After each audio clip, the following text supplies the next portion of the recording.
Chapter 5, Freedom of Expression. This is Part 4 of 4, Hate Speech and Pornography. The learning outcomes include: define hate speech and evaluate what freedom of expression rights may apply. Define pornography. Explain child pornography and penalties associated with violations. Evaluate spam in the context of freedom of expression.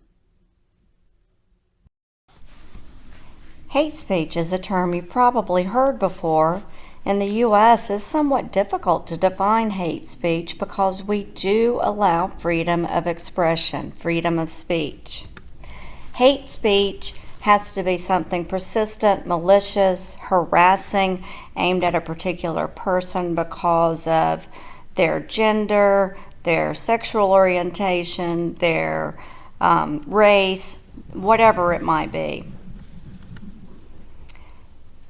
While the U.S. government does have to follow the First Amendment, internet service providers and hosts such as Facebook, YouTube, all your social media sites, they can remove content that does not meet their standards, whatever their standards are.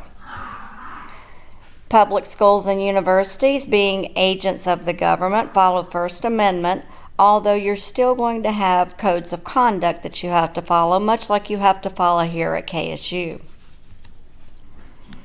If you happen to be a U.S. citizen and you post material on a foreign website that's illegal there, say pornography, where it's illegal in many countries, many Middle Eastern countries we hear about, and you might be prosecuted if you go to their jurisdiction or if it's a grievous enough offense if the U.S. allows you to be extradited.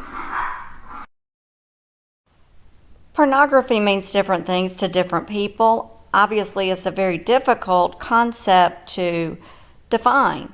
As we discussed earlier, the justice said, I don't know what it is, but I'll know it when I see it. Pornography is not illegal for those that are of age.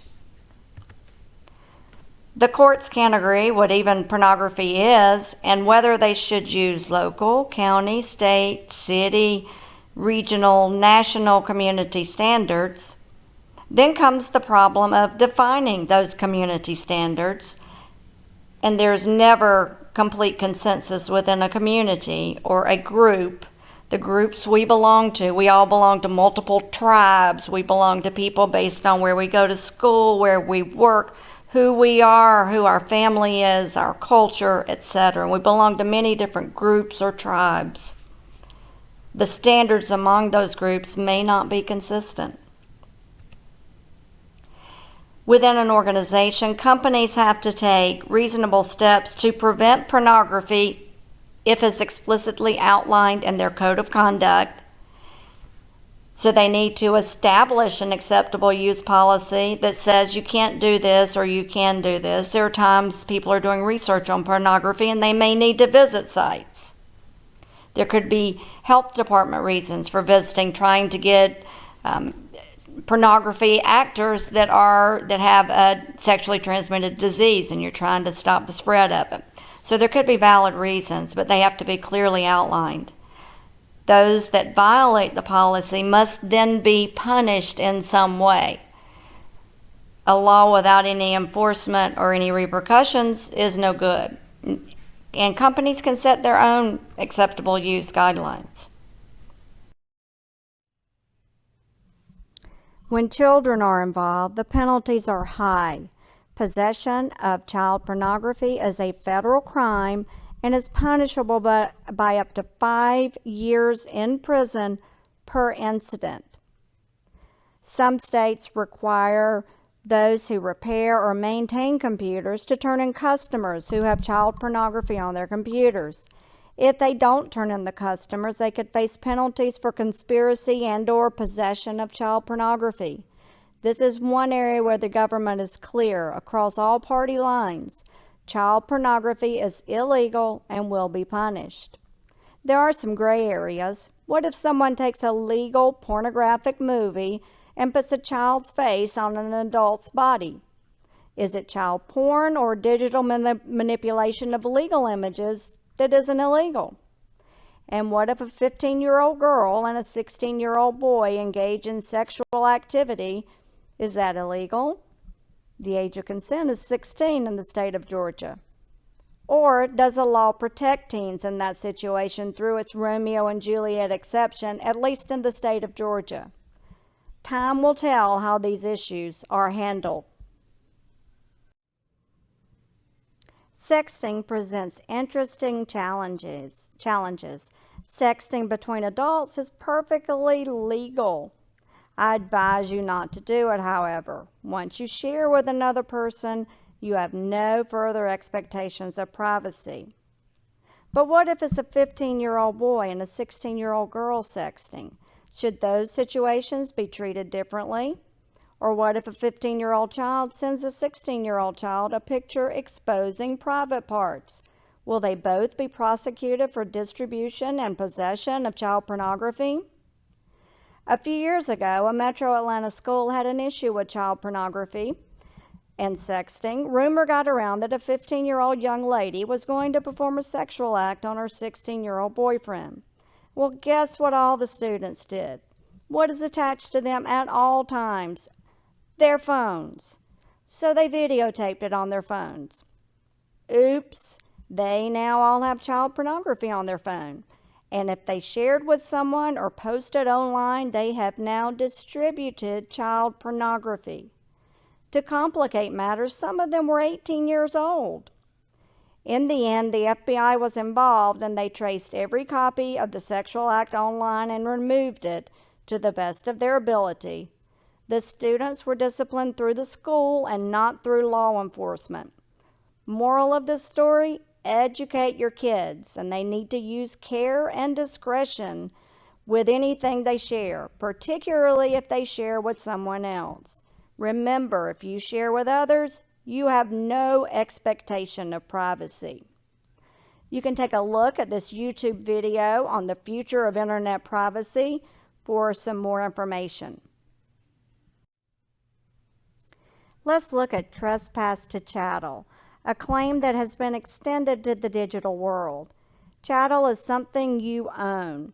The argument is that you have the right to the entirety of your property.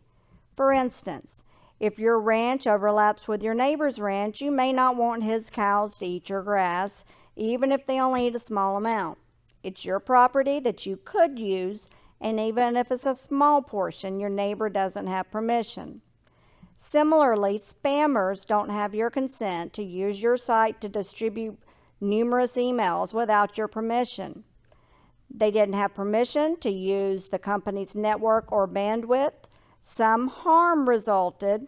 Your emails don't reflect company culture, or your batch updates and maintenance were slowed slightly, and the spammer intended to harm your brand or your network or whatever it might be. The key elements of trespass to chattel are lack of consent, actual harm, and intent. In the past, courts have generally sided with the organization's right to use their electronic assets as they see fit. Spammers can't come on your website and send mass email messages. Competitors can't come on your site and acquire proprietary information, and data gatherers may not be allowed to use your site for comparison purposes. For instance, if you are a travel agent, you may not allow Google or other aggregators to come and gather information on your website using spiders or crawlers or the like, and then present it in a summary format with others. Sites like eBay have been somewhat successful at blocking data aggregators from their sites. If they use spiders, it likely violates the terms of use that was agreed upon. You know, the box where you clicked "I agree" without reading. It's important to understand, though, that some harm must be present for a claim to be successful. You may have heard of this where robots go out and scan other places. For instance, say I'm shopping on Amazon, which I do way too frequently, and I want a comparison price. Well, Amazon may go out and grab and say, here's what it is at eBay. Actually, a price comparison will give me Amazon and eBay and Walmart and somebody else. And they've gone out and grabbed that information from other places. Some say they can't do that. Ticketmaster, for instance, explicitly prohibits robots from doing that because it's their site. They consider that intellectual property. But it's usually prosecuted or alleged to have happened under an old trespass to chattel, which dealt with cows and how they grazed on one person's land. You may have had a little bit of overlap, and a cow ate just a little bit of your neighbor's grass. It was still a little bit of their grass, and that's how it's interpreted. Even if you're there for a split second, you're using my bandwidth. Well, Intel tried this when a former employee sent some critical email letters to other employees over their system after he was let go. My advice to Intel would be make sure he doesn't have access to the system. It was very small content, but Intel found it very offensive. There may have been employees that reacted in a negative manner towards Intel after that. The court determined that these damages aren't relevant to action for trespass, which depends on harms to the chattel or its availability. So if 1 million bots are going out to Ticketmaster and trying to grab its prices all the time, all day, then it may be a problem. If one bot does it one day, it's probably not a problem. That's how it was interpreted here. One cow went over to your neighbor's grass, ate a couple bites, and was back on your land just as he naturally grazed. This didn't do it. If a herd of cattle had gone over onto your neighbor's yard, yeah, then you might have a problem. The court also said, this doesn't look like it's going to happen again. And in fact, Intel should know better and be able to block things like this. When you let an employee go, you need to remove all access to everything immediately. It doesn't always happen.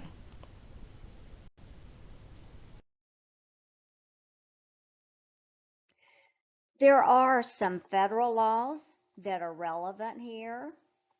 The Computer Fraud and Abuse Act, CFAA, specifically applied to computers used by the U.S. government. Well, that's a lot of computers, but it's not my computer or your computer unless we're a government contractor. CFAA makes it a crime to intentionally access and cause damage. So you're in on the whitehouse.gov website trying to change things, or you're trying to get a virus or adware or malware. You're trying to get them to cause harm to a U.S. computer. The USA Patriot Act, which you have a discussion board on, it applied the virus rule. If you intentionally introduced a virus to any computer system, not just government-owned, you might be prosecuted and sent to prison. Before that, it was not a crime. It was not a criminal offense to put a virus on someone else's computer, unless you could allege and quantify the harm that resulted. You still might find it difficult because there was no law that said you couldn't put it on someone else's computer explicitly like part of the Patriot Act does now. Summarizing this chapter, First Amendment does give us the right to freedom of speech, a free press, freedom of religion, but our freedom of speech does have limitations. It does not necessarily protect obscene speech, however that's defined, defamation, where you harm someone else, and hate speech, however that is defined. Federal laws across the board prohibit child pornography, defamation, hate speech, and spam that goes against the guidelines established by the organization or internet service provider. Federal laws do prohibit some forms of anonymous communication, or you may find yourself under greater scrutiny if you encrypt everything. If you encrypt everything, hopefully they won't find you. Laws are different across the world. If you go to another country, you are subject to their laws. If someone comes to our country, if they're not a citizen, they don't have the same rights that American citizens have. However, it's usually extended to them if they're in this country. They usually have more freedoms than they would have in their home country, depending on where they're from. There are some countries elsewhere that give more freedom of speech opportunities. As an IT manager or an IT worker, and I contend all of you will be IT workers at some point, you'll use technology to accomplish your goals. There need to be very clear establishment of acceptable use policies. These policies need to be measured, assessed to see if people are following them, and if people are not following them, there needs to be some sort of action, repercussion, punishment, depending on the situation. Of course, organizations have to make an extra effort to ensure that their employees follow federal laws, company guidelines.